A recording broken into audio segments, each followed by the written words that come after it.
The scholars have mentioned certain etiquettes, certain adab that should be done when calling unto Allah subhanahu wa ta'ala.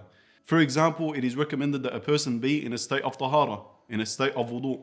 It is recommended that a person face the qibla, the direction of prayer. It is recommended to raise one's hands, and also to try and bring out this humility that you have in you before Allah subhanahu wa ta'ala. That what you are trying to say is, oh Allah, I am weak. I am full of shortcomings. I am confessing my shortcomings before you, O Allah, and you are the all-able. You are the all-magnificent, the almighty, the all-merciful. O Allah, I am raising my hands before you. I am in need of you. So, O Allah, respond to my dua. Then, also, how do we begin our dua? What are some opening words that we should be using in our dua? The Prophet ﷺ, he taught us, he seen once, on one occasion, he seen a man that was making dua in his prayer. So this man, he did not praise Allah subhanahu wa ta'ala, and he did not make salah upon the Prophet ﷺ. So the Prophet ﷺ, he said regarding this man that he has deficiency in his dua. Then, when that man finished his prayer, he taught him, the Prophet ﷺ taught him how to make a proper dua. He said, oh, so and so, when you want to ask of Allah, begin by praising Allah subhanahu wa ta'ala. By praising Him, by thanking Him for what He has given you. Then also make salah upon me, and then ask for what you want. If you do this, then your dua will be accepted. Also, we should finish our dua in the same manner. So I've begun my dua by praising Allah, Alhamdulillah. I have sent my salawat upon the Prophet sallallahu alaihi wasallam. I have said, Allahumma salli ala Sayyidina Muhammad. And then I ask for what I want, and then towards the end of dua, I end it in a similar manner. I praise Allah subhanahu wa ta'ala once again, and I send salah upon the Prophet alayhi salatu wasalam. The scholars, they said, if you do this, what you have done is you're guaranteed, you're assured that, that your praise of Allah is accepted. Your salah that you have made to the Prophet sallallahu alaihi wasallam is accepted. At the beginning of your dua and at the end of the dua. And they say Allah subhanahu wa ta'ala is akram, is more generous than to reject what is between those two. So saying that you have begun your dua with that, you've ended it with that, whatever you have asked for in between that, inshaAllah, you have husn al-dhan in Allah subhanahu wa ta'ala, you have good opinion that Allah subhanahu wa ta'ala will accept what you have asked for. Then also, what should my state, the state of my heart be when I call unto Allah subhanahu wa ta'ala? I should do so, first of all, like we mentioned, in a humble manner, submissive manner.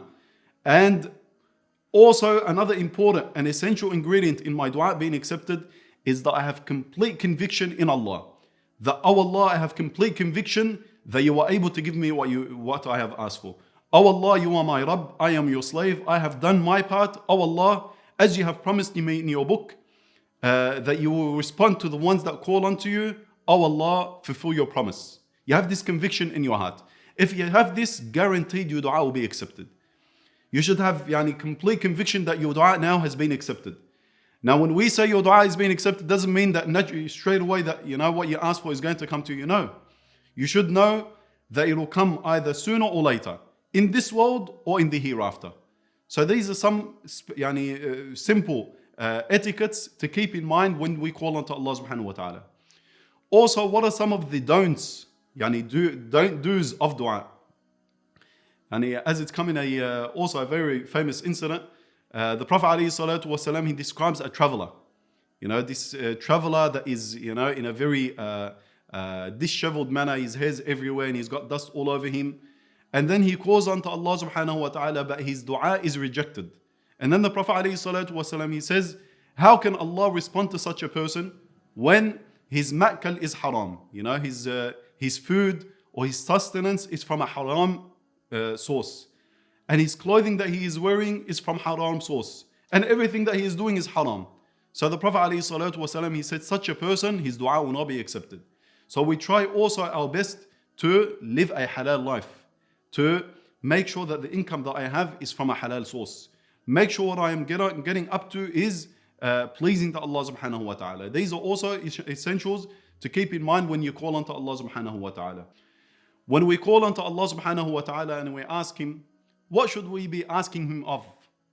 What if I had a variety of things to ask Allah of, what should I be focusing on most of? If we go to the Quran al-Kareem and we take our guidance from the Quran al-Kareem, we find that Allah subhanahu wa ta'ala, as the scholars they say, one of the main subjects that are discussed in the Quran al-Kareem are the stories of the prophets. Why Allah subhanahu wa ta'ala mentions the stories of the prophets is that we can take lessons from their lives. So we find in the stories of the prophets that many of their ad'iyah, many of their supplications that they made to Allah subhanahu wa ta'ala are mentioned to us. Why? For us, for a believer, he should see this as a guideline. This is what these prophets of Allah are, the most beloved creations to Allah subhanahu wa ta'ala. And what they ask for is most beloved to Allah subhanahu wa ta'ala. If we look at the multiple ad'iyah, and inshallah take this as a task for you to apply as you read through the Quran al-Kareem in this blessed month, keep in mind the du'ats, the supplications that were done by prophets. Whenever you come across any dua of a prophet, take some time to reflect upon its meaning. What can I derive from this special dua being made from this great prophet of Allah? So we find the prophets of Allah, they ask Allah subhanahu wa ta'ala for many things. They ask for things of the hereafter. They ask for things to do with their deen. And also they ask for things to do with this world. In regards to the things of the hereafter, we find, for example, Ibrahim alayhi salam, he says, calling unto Allah subhanahu wa ta'ala, وَلَا تُخْزِنِي يَوْمَ يُبْعَثُونَ.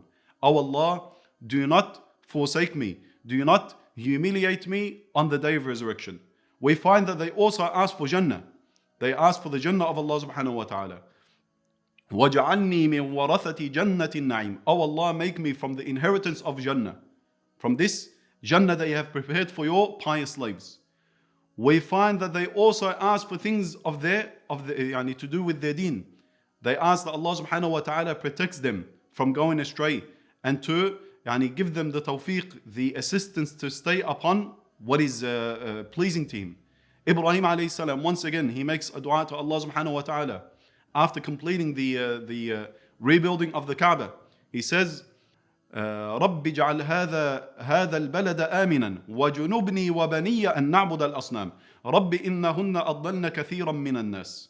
O Allah, he's making to Allah, dua to Allah subhanahu wa ta'ala, O Allah, protect me and protect my children from worshipping these idols, these false idols. For indeed they have taken many of your slaves astray. So he's asking Allah subhanahu wa ta'ala to keep him on track. Also we find Ibrahim alayhi salam, he asked Allah subhanahu wa ta'ala to preserve his religion, his prayer and the prayer of his family. رَبِّ جَعَلْنِي مُقِيمَ الصَّلَاةِ وَمِن ذُرِّيَّتِي رَبَّنَا وَتَقَبَّلْ دُعَاء. Then he also makes dua for the forgiveness of all of the believers. رَبِّ اغْفِرْ لِي وَلِوَالِدَيَّ وَلِلْمُؤْمِنِينَ يَوْمَ يَقُومُ الْحِسَابِ. These are all in regards to the matters of their deen. We find that they also ask for from Allah subhanahu wa ta'ala to protect them from sin, from vice. Yusuf alayhi salam, when he is seduced by that woman and she calls him to that evil act, he calls unto Allah subhanahu wa ta'ala and he says, Oh Allah, it is in your hands, it is not in my hands, I am weak. Oh Allah, protect me from what they are calling me to. Rabbi as-sijnu ahabbu ilayya mimma yad'unani ilay. Oh Allah, they are giving him two options. She's giving him two options. She's saying to him, you either respond to what I am calling you to, or you're going to get locked up. So he's saying to Allah subhanahu wa ta'ala, Oh Allah, I would rather be locked up than to disobey you. وَإِلَّا تَصْرِفْ عَنِّي كَيْدَهُنْ أَصْبُ إِلَيْهِنَّ وَأَكُمْ مِنَ الْجَاهِلِينَ. That, oh Allah, if you do not protect me, if you do not protect me from what they are calling me to, then, I shall follow what they are calling me to. I shall fall into this great sin, and then as a result, I'll become from the ignorant people, al-jahilin. Then also we find the prophets of Allah subhanahu wa ta'ala, they ask Allah subhanahu wa ta'ala for things of this world. We all want things of this world. What should we be asking for? We find prophets of Allah subhanahu wa ta'ala, they ask for a pious wife. Musa alayhi salam, he makes that beautiful dua. Rabbi inni lima anzalta ilayya min khayrin faqir. That, oh Allah, I am in dire need of the good that you are bringing down upon me. So as a result, Allah subhanahu wa ta'ala responds to his dua and he gives him a pious wife. They asked for righteous children. Zakaria alayhi salam, he calls unto Allah subhanahu wa ta'ala, he says, هنالك دعا زكريا ربه قال رب هب لي من لدنك ذرية طيبة. Oh Allah, grant me a righteous progeny from you, O Allah. So Allah subhanahu wa ta'ala once again responds to his dua and he gives him a pious son, Yahya alayhi salam. They ask also for to be remembered in a positive manner by the believers after they have passed away. Ibrahim alayhi salam, he makes dua to Allah subhanahu wa ta'ala. He says, وَاجْعَلْ لِي لِسَانَ صِدْقٍ فِي الْآخِرِينَ. Oh Allah, allow me to be remembered in a good manner by the last nation, the nation of Muhammad sallallahu alayhi wa sallam. We also find that they asked for wealth and authority upon the earth. Sulaiman alayhi salam, he calls unto Allah subhanahu wa ta'ala, he says, هَبْ لِي مُلْكًا لَا يَنْبَغِي لِأَحَدٍ مِّن بَعْدِي. Oh Allah, grant me such a kingdom that shall not be given to anyone that comes after me. So these are some of the ad'iyah that we find in the Quran al-Kareem, in which the prophets of Allah subhanahu wa ta'ala, they call unto Allah subhanahu wa ta'ala to give them the good of the world, the hereafter, and the good of this world also. And the most comprehensive of these ad'iyah that our beloved Prophet Muhammad sallallahu alaihi wasallam was taught by Allah subhanahu wa ta'ala is the famous dua that we all probably heard of and memorized. رَبَّنَا آتِنَا فِي الدُّنْيَا حَسَنَةً وَفِي الْآخِرَةِ حَسَنَةً وَقِنَا عَذَابَ النَّارِ. This dua used to be beloved to the Prophet alayhi salatu wasalam. He would make it a lot. And it is very comprehensive. What you are asking of Allah is the good of the hereafter, the good of this world, and that Allah subhanahu wa ta'ala saves you from the hellfire and anything that leads to the hellfire. So a very comprehensive dua. So we take it upon ourselves to make this dua with a lot of intentions. Make it with the intention that Allah subhanahu wa ta'ala gives you the good of the hereafter, the good of this world, and also not only for yourself, for the whole ummah of the Prophet Muhammad sallallahu alaihi wasallam. You make it with the intention that Allah subhanahu wa ta'ala gives all of your brothers and sisters in Islam a good life in this world and the hereafter.